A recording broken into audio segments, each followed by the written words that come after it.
Hi, everybody. Welcome to Broadway.com's Live at 5. It is Friday, September 28th. Somehow, we're already Look at that. We almost made it. done the month. I'm Caitlin Moynihan. I'm Andy Lefkowitz.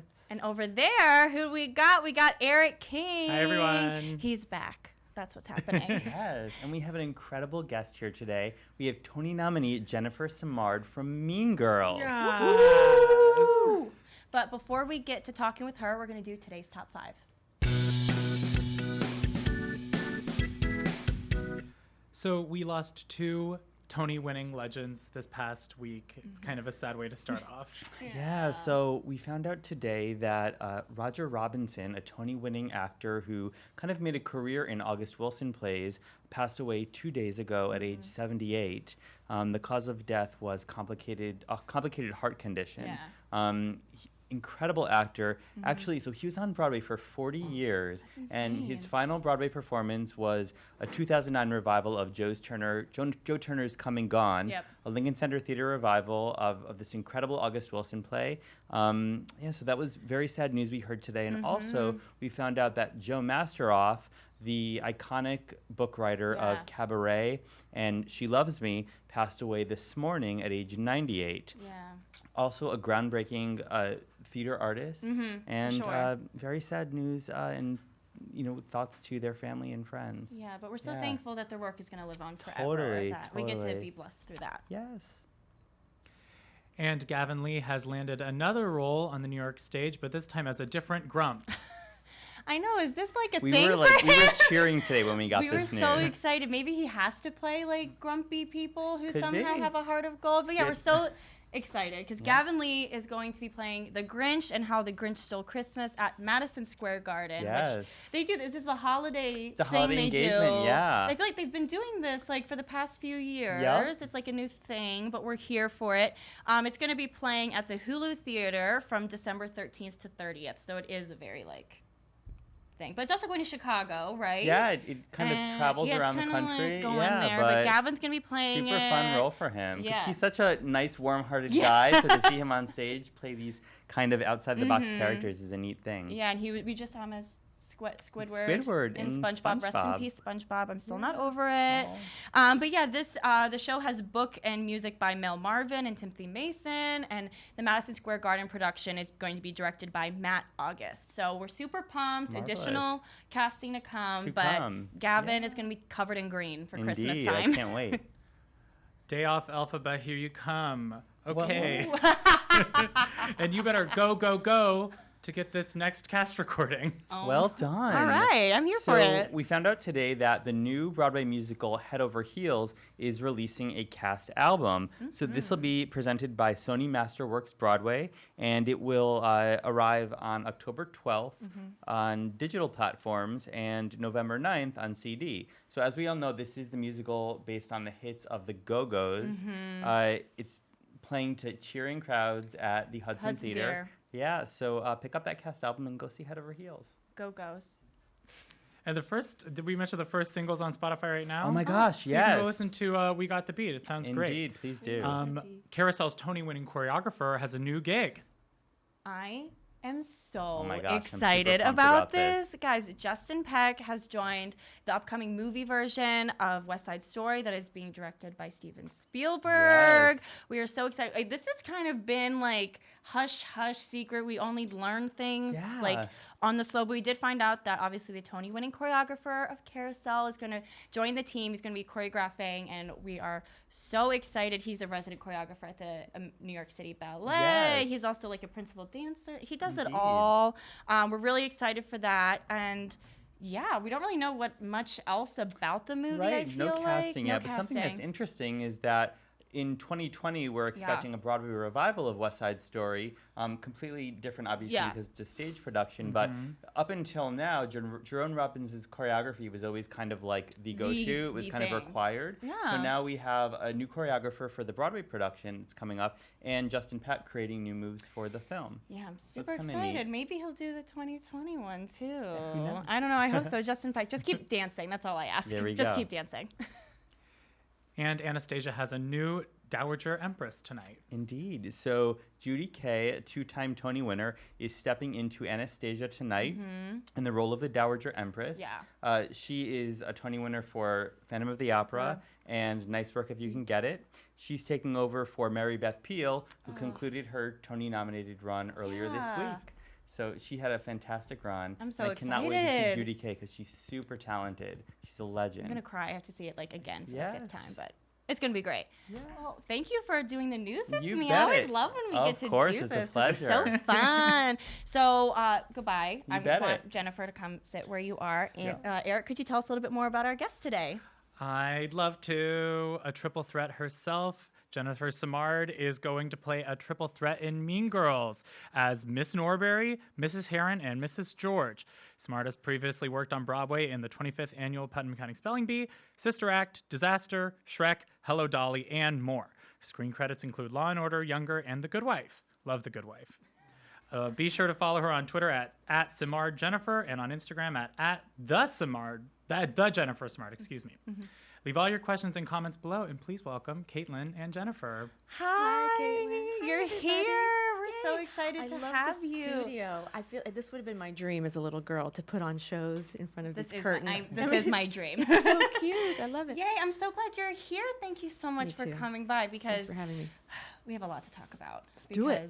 You're in Mean Girls now, which is insane, and you're not only in Mean Girls, but you're playing 3 characters in Mean Girls. Yes. So how's it going? When you've been in it for a few just 2 weeks, just over 2 weeks now. So how's it going? How's North Shore? Tell me all about it. Well, I'll start with North Shore. It's filled with wonderful, wonderful young actors and actresses, and I want to compliment them because they have been so professional and welcoming to me. And I don't know in my 20s if I was like that when you had a cast change. You know, it's a kind of a learned skill to learn how to kind of go with the flow, and when you learn to realize that it can be done several different ways, it doesn't have to all be the same way. And they've just been like, yeah, what you got? Okay. And so charming and so nice. And I just love them all. So that's been wonderful. And I love playing all 3 characters, and that feels like going back to my roots, which was off Broadway, where I seemed to do a lot of shows where I was playing many characters. So this kind of feels like riding a bike, except on Broadway, and it's thrilling. Yay, that's so exciting. And so you play there's only 3 adult women in Mean Girls, and you play all of them. So how do you figure that out? Do you have specific mindsets you get into when you're about to go on stage as that certain mom? What's that process like? Well, I don't overthink it for one thing, but I think everyone has a different process. Some people are outside in, some people are inside out. And for me, I'm more inside out, and each character has a little nuance about them, and I like kind of taking out the fine brush and figuring out what those little paint strokes are, rather than a big brush stroke. And so even when it's really broad, you try to find the little, nuggets and jewels in there. So a lot of stuff was worked out in rehearsal, but honestly, until you have that other actor, which is the audience, you can't, like you guys, you can't really figure stuff out. So I'd say the first 4 shows, I sort of felt like it was fine and in the pocket. I don't think maybe people noticed that areas where I had question marks. But by that Friday, that weekend, and certainly by now, I finally feel like, I'm in my groove. I know how to, because Carrie Butler, who originated it, was just wonderful. Yeah. Can we agree? Yes. And but I'm so different from her, so it would have seemed disingenuous to do it exactly the same way. And of course, the ladies who originated in the film, Anna Gasteyer, Tina Fey, and Amy Poehler, put such a stamp on it themselves. And what's been so lovely is that from Tina on down, everyone's just like, hey, make it your own. And it's been really fun to do that. And I think what's really cool about Mean Girls specifically, as it is a movie turned musical, that it has that stamp of approval from the people who did the movie. So how does that feel like to know that Tina Fey's like, yep, you're right for the part? How did that happen? Well, that's incredibly flattering, right? I mean, who wouldn't want someone that they admire to put their stamp of approval on them, right? That's a tremendous honor. It's extremely humbling, and I don't take it for granted, But I've known her now for a couple of years because she saw Disaster and was truly lovely to me at that time. And then we did her movie Sisters together. A few of us Broadway people had cameos in it. Brian Darcy James and Ann Harada And then Renee Elise Goldsberry, she had a slightly bigger part. And so it was like Broadway camp, you know. I love that. So Tina's been, you know, as wonderful as you'd hope. Yeah. Now, I was able to see you in the show last week, and when you play Mrs. Heron, I think people are kind of like waiting for the dog bit. Oh, Mrs. George, you mean? Yeah. Mrs. George, Yeah. not Mrs. Heron. So I love seeing the audience react to that. Would you have like a favorite moment of the show, whether it's you on stage or someone else on stage, that you just like crave and wait for the audience's reaction for? Do I have a favorite moment? Yeah. Well, I have a few favorite moments. But one of them, I think, is as Mrs. George in Act 2, where she goes up to her daughter on the treadmill. And I don't know if I'm allowed to spoil it. Is this spoilers, you know? Because people have seen the show, right? I've seen the movie. People have seen the movie, right? We know Okay. what's up. I know I'm such a good girl, though. I don't want to do something I'm not supposed to do. Yes. But no, just some of the jokes there are so well written that you can really. I like to play a game. How little can I do to make the most impact? So I'm a big fan of underplaying it if you can. Yeah. And so I really love when she goes up to her daughter and says, but honey, remember, real beauty comes from the face, you know? It's just so, it just makes me laugh, you know? And there's that's just one of many, but I think that might be one of my favorite scenes because it's just, when it's so well written, it's really easy to find the comedy. So, exactly. And, you know, speaking of that, you know, as Eric was listing off all of your incredible shows that you've been a part of, it's very easy to kind of see a comedic pattern amongst your characters. Is that something that you naturally go for, those comedic things, or is there, you know, dream roles that are more serious for you, or the latter? No, I have dream roles that are and ideas of being more serious, and that was actually some of my training. But then we get into a whole socioeconomic conversation, because unless you come from wealth, sometimes you have to go where your bread and butter is. And I quickly got identified as a funny girl because I had that ability, I guess. But the truth is, there was a lot more that I was trained to do, but sometimes you can't pick and choose. What did John Lennon say? Life is what happens when you're busy making other plans, right? So things have sort of chosen me, and they seem to be comedy. But I, as a person, and my friends know this, I actually like the darker things in life, and that interests me more. And I actually think, truthfully, the best comedy has pathos underneath it. Yeah. And Faith Prince and I, a good friend of mine, we used to talk about that. Okay, cool. That you always have to have that layer underneath, and that's where the real gem lies. Amazing. You know? So, yeah, and so we also were talking before we got here about your new podcast. Do you want to talk a little bit about that? Oh, yeah. I have a few friends. Leslie Kritzer is one of them, Rob Russo, and Jamie Dumont. And Jamie created this podcast called The Fabulous Invalid, where we talk all things theater, and the hope is to talk to many people who all come from all aspects of theater, not just actors, but stagehands and designers. And we're going to do 40 episodes, one a week this year, and see how it goes. Yeah. And we have 2 episodes now. This week is with Donna Murphy. The great news is we just got picked up from iTunes, which is great. Congratulations. Yeah, there was like a week delay, and I think they sort of, you know, have to make sure it's, you know, all copacetic. Kosher, And Amazing. so that was a nice accomplishment. How did that come up? Was that kind of like a brainchild between you and some friends? Jamie Dumont. It was his brainchild, and then he interviewed all of us, and he liked us all so much for different. We each bring something to it that's a little different. And he's like, why don't we all do it? And Leslie and I, as actresses, were relieved because, like, for example, she's gone to be a star of Beetlejuice. Yeah. You know, and so I was afraid, and I'm sure I don't want to speak for her, but I was afraid to overextend myself, knowing that our business is so unpredictable. Yeah. You know, so it's nice that it's spread out among the 4 of us. Amazing. Yeah. So you're doing that. Yeah. You are playing 3 characters on Broadway 8 times a week, Mhm. and you're doing these concerts. Oh, yeah, my let's solo talk about show. that for a minute. Yes. People have been asking me for as long as I can remember, do a cabaret, and I just, honestly, I wasn't interested. Yeah. You know, for a lot of reasons, it just didn't seem like something I wanted to do. And then I thought, when I left Hello Dolly, one of the reasons I left, I didn't take that lightly because that was a wonderful experience, but I needed to get this show out of me. It just became very clear. Oh, now's the time. And I'd been working on it at Hello Dolly for a year. Wow. So this has been a long time in the works, and I just wanted to do a show that really meant something to me. And anyway, I called it Stigma, and Yeah, and we did it at the Green Room 42, and they've been kind enough to ask us back. Yay! So that's going to be on November 5th and December 17th. November 5th, December 17th. You just go Green to Room 42. You better be there. I know we probably have a lot of questions from fans, but I want to keep talking to you for a few more. I'm in people, for I whatever. promise we'll get to your questions. So, you know, you made your Broadway debut a little over 10 years ago. Yeah. How does it feel to look back and see all that you've accomplished? I mean, you have a Tony nomination for Disaster, which was, we were talking about this earlier. It's absolutely hilarious. And looking back at all of these iconic shows and roles you've played, how does that feel? Like a dream come true. I mean, I was doing off-Broadway for so many years. I think Julia Murney and I used to joke about it, like, oh, we're the off-Broadway girls, or the off-Broadway queens, or whatever. Nothing bad about that. No. Yeah. Are you kidding? That was amazing. I earned a living doing that. But you also I also had a dream of Broadway for some reason, you know, like most little kids who love theater do, right? Yeah. And so it was a bucket list thing, I guess. So looking back over the last decade, I just keep pinching myself that I still get to play in the sandbox.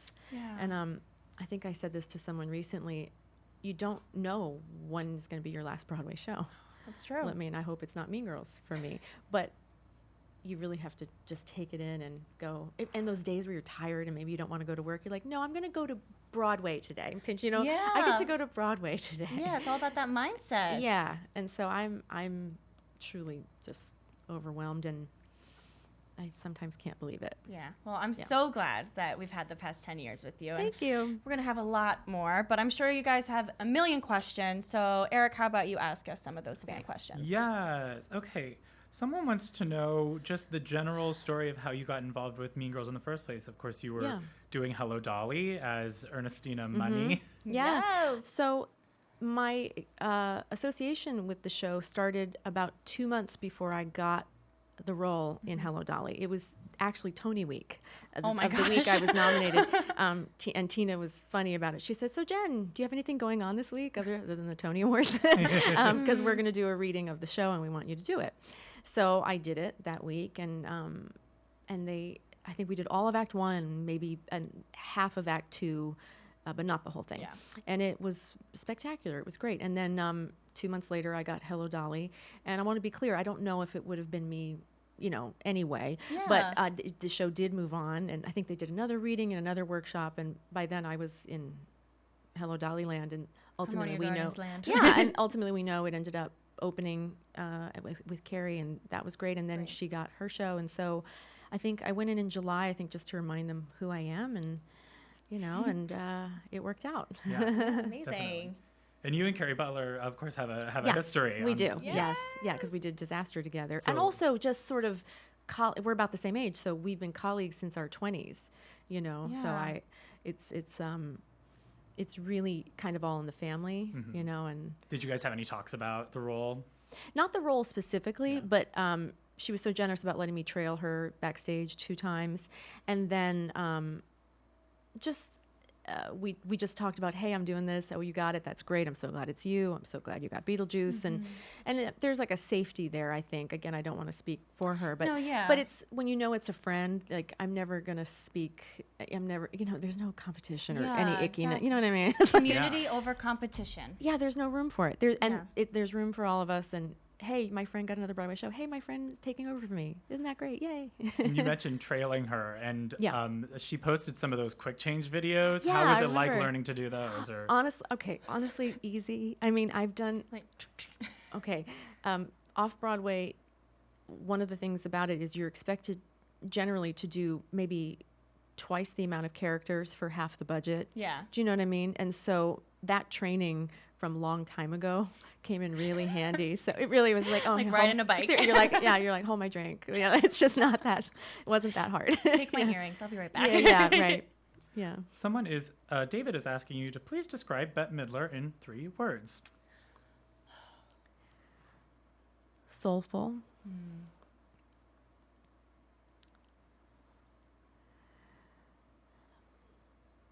Intelligent. Kind. You nailed it. 3. I love Easy. that. In case you didn't know, Bette Midler played Dolly in Hello Dolly on Broadway. And that's why I asked that question. Just in case you It didn't was know. hard because I was also trying to think of, like childlike joy. Like she just had so many qualities. Too many adjectives. Too many adjectives. I was like, ooh, three. So you were also on Shrek. Yeah. Someone would like to know about the experience of filming that because that's on like Netflix Yes. and it's preserved forever. And yeah. I I'm going watch to tell that like them. once a month. I'm not Oh, even really? kidding. Oh, it's like my go-to That's so feel-good funny. movie on Netflix. Oh my God. Well, it's this December is the 10-year anniversary of when the show opened on Broadway. What? Yeah. December 14th, 2008, I think. Everyone fact check me. Fact check me. Insane. But it's a decade. And so we filmed it, I believe, in October of 2009. And oh my God, I remember seeing all the cameras out there and the boom mics. And that's when you really felt the power of, the studio that was behind it. And it really, again, you pinch yourself of this thing that you get to be a part of. It was really a privilege, and I know it does live on, and I can't watch myself, so I don't watch it, No, seriously, that or, even disaster clips, I just can't watch it. Why not? Because I think I was just talking to a lady today on the podcast about this. Sometimes when you're doing something on stage, it's it has the perfect nuance for the audience. So it might seem but then when you see yourself on camera, sometimes it's hard not to judge yourself. Like it might look bigger than you're feeling how it looks. Yeah. So it's like if you've ever talked and listened to your voice, it's just sometimes your impression of what you're doing is very different from what you're visually seeing. So I just kind of like to do the work and let others. It's not my job to judge myself, and it's hard for me not to when I see it. So I'd like to just kind of do it and let other people enjoy it or not. And, Well, we've been enjoying it Oh, on thanks. Netflix Okay. and for the past 10 years. For sure. We can probably do one or two more questions. Yeah, I Eric. think we've got a great final question. What is it like to share a dressing room with Barrett Wilbert Weed, who of course Yes. is Janice in Mean Girls? it's wonderful. Spill the tea. Oh, yeah. Well, I think she and I are cut from the same cloth. And Carrie kind of knew that. She's like, I think you guys are going to get on. She's right. And Barrett is so cute. She loves my Instagram account.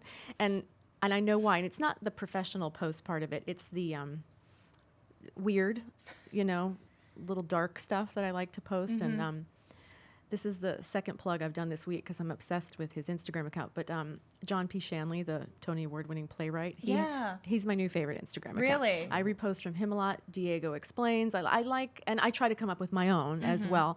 But I really, so getting back to Barrett, we sort of bond on all things that are a little maybe dark. We like the dark nougaty center of things. So we are just happy as clams in our quiet little dressing room with Muji, and we have all our Muji scent things, atomizers. Those are great. Yeah, so every night those. it's like we're like two little witches making potions and making potions and making the room smell delicious. I love that. Yeah, we get on like that. We're good. Oh, I Yeah. I can see you two like sending each other memes on texts and just We sending. do. Yeah. She just sent me. She knows I love the original movie Halloween. Okay. And yeah. it's Are coming you out so excited October for it? 19th. James Lee, she's coming back. Oh my God.